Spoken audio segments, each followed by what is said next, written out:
Bank Nifty and Nifty okay important level ಎಲ್ಲಿ entry ತೊಗೊಂಡ್ರೆ ಎಲ್ಲಿ ಎಕ್ಸಿಟ್ ಮಾಡಬೇಕು ಅನ್ನೋದನ್ನು ಕ್ಲಿಯರಾಗಿ ನೋಡೋಣ. ಬಿಫೋರ್ ಅನಾಲಿಸಿಸ್ ಮಾಡೋದಕ್ಕೆ ಮುಂಚೆ ನಾವು ಎಸ್ಟರ್ಡೇ ವಿಡಿಯೋ ಯಾರ್ಯಾರು ನೋಡಿದಿರೋ ಅವ್ರಿಗೆ ಇದು ಕ್ಲಿಯರಾಗಿ ಅರ್ಥ ಆಗುತ್ತೆ.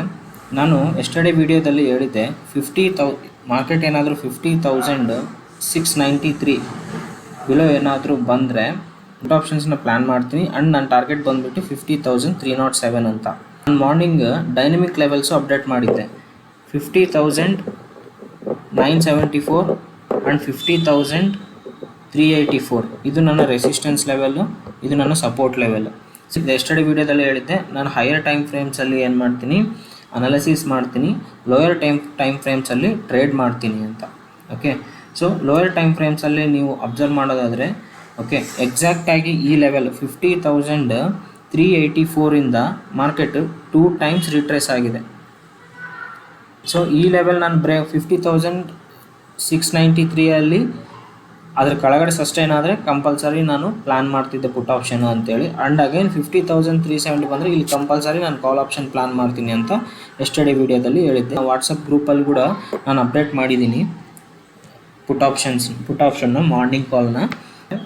ನಾಳೆ ನೋಡೋದಾದ್ರೆ ನನಗೆ ಇಂಪಾರ್ಟೆಂಟ್ ಲೆವೆಲ್ಸ್ 50,764 ಅಂದರೆ ಈ ಲೆವೆಲ್ ಏನಾದರೂ ಮಾರ್ಕೆಟ್ ಬ್ರೇಕ್ ಮಾಡಿ ಇಲ್ಲಿ ಸಸ್ಟೈನ್ ಆಗಿ ಓಕೆ ಇಲ್ಲೇನಾದರೂ ಒಂದು ಪ್ಯಾಟ್ರನ್ ಫಾರ್ಮೇಷನ್ ಬಂತು ಅಂತಂದರೆ ಅಂದ್ರೇನು ಕ್ಯಾಂಡಲ್ ಫಾರ್ಮೇಷನ್ ಅಂದರೆ 5 ಮಿನಿಟ್ಸಲ್ಲಾಗಲಿ 15 ಮಿನಿಟ್ಸಲ್ಲಾಗಲಿ ಕ್ಯಾಂಡಲ್ ಫಾರ್ಮೇಷನ್ ಪ್ಯಾಟ್ರನ್ ಬಂತು ಅಂತಂದರೆ ಸಿಂಗಲ್ ಕ್ಯಾಂಡಲ್ ಆಗಿರ್ಬೋದು, ಡಬಲ್ ಕ್ಯಾಂಡಲ್ ಆಗಿರ್ಬೋದು, ಆ ಫಾರ್ಮೇಷನ್ ಬಂತಂದರೆ ನಾನು ಡೆಫಿನೆಟ್ಲಿ ಇಲ್ಲಿ ಕಾಲ್ ಆಪ್ಷನ್ಸ್ನ ಪ್ಲ್ಯಾನ್ ಮಾಡ್ತೀನಿ. ಆ್ಯಂಡ್ 51,006 ಅನ್ನೋದು ನನ್ನ target. Okay, around 300 to 400 points. Gap down ಆಯ್ತು ಅಂತ ಅಂದ್ಕೊಳ್ಳಲ್ಲ, ಈ 50,693 ಲೆವೆಲ್ನ ಬ್ರೇಕ್ ಮಾಡಿಕೊಂಡು ಕೆಳಗಡೆ ಬಂದು ಇಲ್ಲಿಂದ ಒಂದು ರೀಟ್ರೇಸ್ಮೆಂಟ್ ಆಯಿತು ಅಂತಂದರೆ ನಾನು ಇಲ್ಲಿ ಡೆಫಿನೆಟ್ಲಿ ಇಲ್ಲಿ ಪುಟ್ ಆಪ್ಷನ್ಸ್ನ ಪ್ಲ್ಯಾನ್ ಮಾಡ್ತೀನಿ. ಆ್ಯಂಡ್ ನನ್ನ ಟಾರ್ಗೆಟ್ ಬಂದುಬಿಟ್ಟು ಅಗೈನ್ ಸೇಮ್ 50,307. ಅಂದರೆ ಸೈಡ್ ವೇಸ್ ಅಂತಂದರೆ ಈ ಲೆವೆಲ್ ಏನಿದೆ ಅಲ್ಲ ಮೀನ್ಸ್ 50,764 50,650 ಈ ಲೆವೆಲಲ್ಲಿ ನಾನು ಯಾವುದೇ ಟ್ರೇಡ್ ಮಾಡಲ್ಲ. ಈ ಲೆವೆಲ್ ಬ್ರೇಕ್ ಆದರೆ ನಾನು ಕಾಲ್ ಆಪ್ಷನ್ಸ್ನ ಪ್ಲ್ಯಾನ್ ಮಾಡ್ತೀನಿ, ಈ ಲೆವೆಲ್ ಬ್ರೇಕ್ ಆದರೆ ಪುಟ್ ಆಪ್ಷನ್ಸ್ನ ಪ್ಲ್ಯಾನ್ ಮಾಡ್ತೀನಿ. ಇಲ್ಲಿ ನನ್ನ ಟಾರ್ಗೆಟ್ಸ್ ಬಂದುಬಿಟ್ಟು 51,000 ಆ್ಯಂಡ್ ದೆನ್ 51,380. ಅದೇ ಲೋ ಲೆವೆಲ್ಸಲ್ಲಿ ನೋಡಿದ್ರೆ 50,300 ಅನ್ನೋದು ಇದು ಫೈನಲ್ಲು. ಇದಾದಮೇಲೆ ನಾನು ಯಾವುದೇ ಟ್ರೇಡು ಪ್ಲ್ಯಾನ್ ಮಾಡಲ್ಲ, ಯಾಕಂದರೆ ಇದು ನನಗೆ ಕನ್ಫರ್ಮೇಷನ್ ಬೇಕು. Whether it is A head and shoulder pattern confirm ಆಗಿದೆಯಾ ಅಂತ ಬೇಕು. ಇದು ಕನ್ಫರ್ಮ್ ಆದರೆ ನಾನು ನೆಕ್ಸ್ಟ್ ಪ್ಲ್ಯಾನ್ ಮಾಡ್ಕೊತೀನಿ. ಅದೇನೇನಿದ್ರೆ ನಾನು ಲೈವಲ್ಲಿ ಅಪ್ಡೇಟ್ ಕೊಡ್ತೀನಿ. ಇದು head and shoulder pattern formation ಬಂದಿದೆ, ಸೊ ಇದು ನೆಕ್ಸ್ಟ್ ನಾವು ಹೆಂಗೆ ಟ್ರೇಡ್ ಮಾಡಬೇಕು ಅಂತ. ಈಗ ನಿಫ್ಟಿದು ಚೆಕ್ ಮಾಡೋಣ. ನಿಫ್ಟಿಯಲ್ಲಿ ಕೂಡ ಸೇಮ್ ನಿನ್ನೆ ನಾನು ಕ್ಲಿಯರಾಗಿ ಹೇಳಿದ್ದೆ, ಎಸ್ಟರ್ಡೇ ಹೈ ಏನಾದರೂ ಬ್ರೇಕ್ ಆದರೆ ಎಸ್ಟರ್ಡೇ ಹೈ ಬಂದುಬಿಟ್ಟು 24,733. ಈ ಹೈನ ಬ್ರೇಕ್ ಮಾಡಿದರೆ ನಾನು ಕಂಪಲ್ಸರಿ ಇಲ್ಲಿ ನಾನು ಕಾಲ್ ಆಪ್ಷನ್ಸ್ನ ಪ್ಲ್ಯಾನ್ ಮಾಡ್ತೀನಿ. ಆ್ಯಂಡ್ ನನ್ನ ಟಾರ್ಗೆಟ್ ಬಂದುಬಿಟ್ಟು 24,809 ಅಂತ ಹೇಳಿದ್ದೆ. ಬಟ್ ಮಾರ್ನಿಂಗ್ ನನಗೆ ಡೈನಮಿಕ್ ಲೆವೆಲ್ಸ್ ಬಂದುಬಿಟ್ಟು 24,775 ಆ್ಯಂಡ್ 24,589. ಈ ಲೆವೆಲ್ ಪ್ರಕಾರ ನೋಡಿಕೊಂಡ್ರೆ ನನಗೆ 24,775 ಅನ್ನೋದು ಟಾರ್ಗೆಟ್ ಇತ್ತು.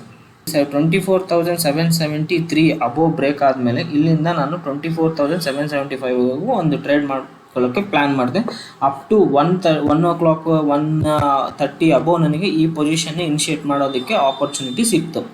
ನಾವು ನಾಳೆದು ಅನಲೈಸ್ ಮಾಡೋದಾದರೆ ನನಗೆ ಇಲ್ಲಿ 24,809 ಅನ್ನೋದೇನಿದೆ ಅಲ್ಲ ಈ ಲೆವೆಲ್ ಕಂಪಲ್ಸರಿ ಬ್ರೇಕ್ ಆಗಬೇಕು. ಈ ಲೆವೆಲ್ ಬ್ರೇಕ್ ಆಗಿ ಅಲ್ಲಿ ಸಸ್ಟೈನ್ ಆದರೆ ಮಾತ್ರ ನಾನು ಟ್ರೇಡ್ ಮಾಡ್ತೀನಿ. 24,809 ಲೆವೆಲಿಗೆ ಬಂದು ಇಲ್ಲಿಂದ ಮಾರ್ಕೆಟ್ ಏನಾದರೂ ರೀಟೆಸ್ಟ್ ಮಾಡಿ ಇಲ್ಲಿ ನನಗೆ ಕನ್ಫರ್ಮೇಷನ್ ಬಂತು ಅಂತಂದರೆ ನಾನು ಇಲ್ಲಿಂದ ಪುಟ್ ಆಪ್ಷನ್ಸ್ನ ಪ್ಲ್ಯಾನ್ ಮಾಡ್ತೀನಿ. ನನ್ನ ಟಾರ್ಗೆಟ್ ಬಂದುಬಿಟ್ಟು 24,601 ಆ್ಯಂಡ್ 24,454.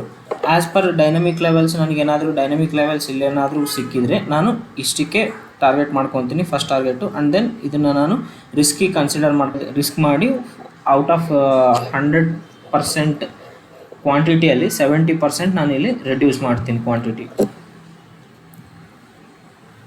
ಓಕೆ, ಸೊ ಇದು ನನ್ನ ವ್ಯೂ ನಾಳೆಗೆ. ನಮಗೆ ಓನ್ಲಿ ಎಜುಕೇಷನ್ ಪರ್ಪಸ್ ಅಷ್ಟೇ. ಓಕೆ, ನೀವು ಆ ಪ್ಯಾಟರ್ನ್ಸ್ ಬಗ್ಗೆ ಆಗಿರ್ಬೋದು, ಟೆಕ್ನಿಕಲ್ ಅನಾಲಿಸಿಸ್ ಬಗ್ಗೆ ಆಗಿರ್ಬೋದು, ಅಕೌಂಟ್ಸ್ ಯಾವ ಅಕೌಂಟ್ಸ್ ಇದ್ರೆ ಚೆನ್ನಾಗಿ, ಪೋರ್ಟ್ಫೋಲಿಯೋ ಹೆಂಗೆ ಮೇಂಟೈನ್ ಮಾಡಬೇಕು, ಇಂಟ್ರಾಡೇ ಹೆಂಗೆ ಮಾಡಬೇಕು, ಹೋಲ್ಡಿಂಗ್ ಹೆಂಗೆ ಮಾಡಬೇಕು, ಸ್ಟಾಕ್ ಸೆಲೆಕ್ಷನ್ ಹೆಂಗೆ ಮಾಡಬೇಕು, ಎಲ್ಲದ್ರ ಬಗ್ಗೆ ನೀವು ಏನಾದರೂ ಇಂಟ್ರೆಸ್ಟೆಡ್ ಇದ್ದರೆ, ಕಲಿಬೇಕಂತಿದ್ರೆ ನೀವು ಜಸ್ಟ್ ನಮಗೆ ಈ ವಿಡಿಯೋ ಲಾಸ್ಟಲ್ಲಿ ನಿಮಗೆ ನನ್ನ ನಂಬರು ಆ್ಯಂಡ್ ಗ್ರೂಪ್ ಲಿಂಕ್ಸ್ ಎಲ್ಲ ಕೊಟ್ಟಿರ್ತೀವಿ.